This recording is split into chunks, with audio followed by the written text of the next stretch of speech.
Hello guys, I'm UMAIR Bhaur. Basically, this time again with the trigger mod. In fact, I have put a few videos about trigger mods of FX Impact. In my previous videos, you would have seen that initially in my videos, what I have done there, this type of plunger screw, which is adjustable from here. Here is a grub screw that adjusts the tension of the spring, and this ball detent, this pressure is adjustable, right? While on the other hand, the plunger that comes with the impact, that is not adjustable. Switch on the light please. That is not adjustable, it's fixed, and whatever its tension is, it remains same. It is not adjustable, right? Like this. Okay, I have done one more thing, and that is I have lightened the pressure of this fixed plunger spring, right? And the way there is a guy of the channel sub 12 Airgunners, right? He has also suggested something like this a few days ago. So what I have done, that its tension was around this much, right? This is hard spring behind it, right?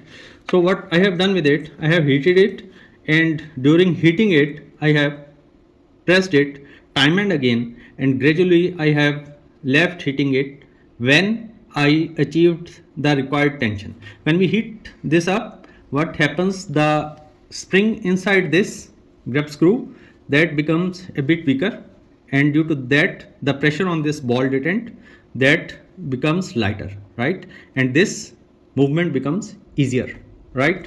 So this is one of the thing, and that guy of sub 12 Airgunners, he has also made something like this that I had already shared I think a year ago in my videos. And now one thing that he has done that is wonderful, look at this. This is the impact trigger, original impact trigger, and I have modified it, and you can see it comes back, right? It doesn't stuck there, and it always come back. You can see with a very light spring, this is the first stage and this is the second, right? And even if I stop it here and let it come back, it comes back nicely, right? So this is great. Here I took the idea from that guy of sub 12 fit. I will share the link of his video. Now I show you what he did, that I have also adopted that the way he did it. You can see this is the wheel, the sear wheel.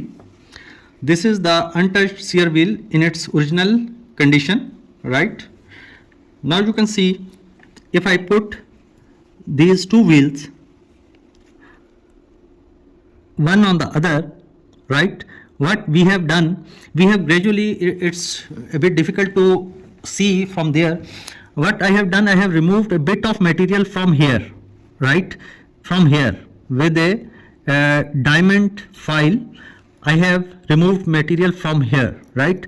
By doing this, by removing the material from here, this angle has been changed a bit, right? Now it has become a bit slanting from here, from there to here, right? So what is happening now, when it was in the OEM position, OEM angle, this was coming a bit forward like this, right? So what happens, the above sear which engages here, it happens that when we pull the trigger to the first stage and we leave that, the upper sear comes a bit here, right? And as it is a wheel type round sear, that becomes difficult to go for that above sear to get back, right? So that was the main issue that I have understood, and that guy has also discussed that. In fact, I didn't touch it in my previous videos because I never attempted to change the angles of the sears, right? I just polished the sears and things like that, but I never intend to change the angles, so as these become very risky sometimes. But here when I saw things in detail, so I found that the trigger of impact is very safe. Even if we slightly remove the material from here, it remains safe, right? So I removed the material from here, and that has made this trigger great, right? Similarly, as I have shown, this plunger spring has been, you can see it is very light, right?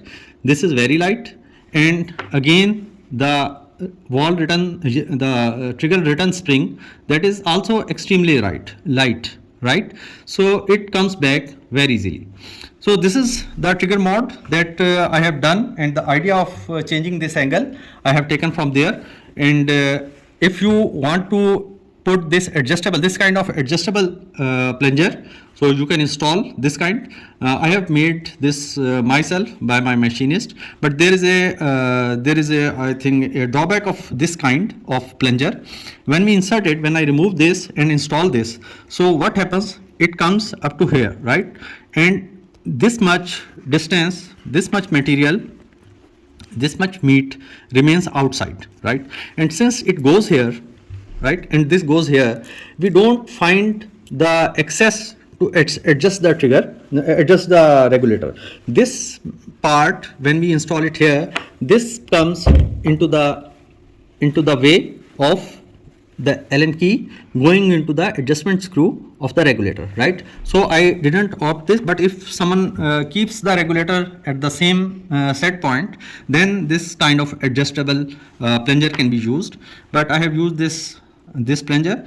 And there is one more issue with M3, that what happens, this plate is so thick that even with the OEM plate and OEM system, the Allen key hardly enters into that regulator adjuster, right? So for that purpose, what we can remove this much material from here in this direction, right?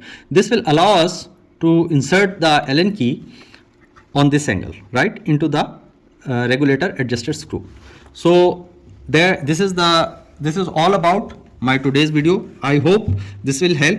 In fact, many people, this is my designed trigger that I have already designed with this inbuilt spring. This adjusts it, this brings it back, right? And this is the adjuster of the trigger. I have already shown this trigger in my previous videos. There is a drawback of this trigger. This is a very good trigger, but this trigger does not engage, the safety does not engage this trigger, right? So that is an issue. And when various people ask me that I should send them this trigger, I have sent a couple of people, but what happened, it's so tricky to adjust. Hardly I think either one of them would have adjusted it to the required position. So it is, sending the trigger is not that easy from my country. So I thought that leaving it away, I should do something to the original trigger, and let all the users who want to tinker with the trigger and improve it with the original trigger, so that you could do it, right? The important thing is that when you remove some material from here, you have to go very gradually and very slowly, right? And you have to keep this angle straight. This should not be done that one side is ground a bit more and one a bit less. So it will become a bit tilted and the operation of the trigger will not be good, right? So it should be straight, and a bit of material at this angle should be removed, right? This light spring and this light ball detent, this combination does the trick, and no need to do anything with the upper sear. This will do the trick, right? Thank you. I hope you like it, and if you like it, please subscribe my channel and like it and share it. Thank you.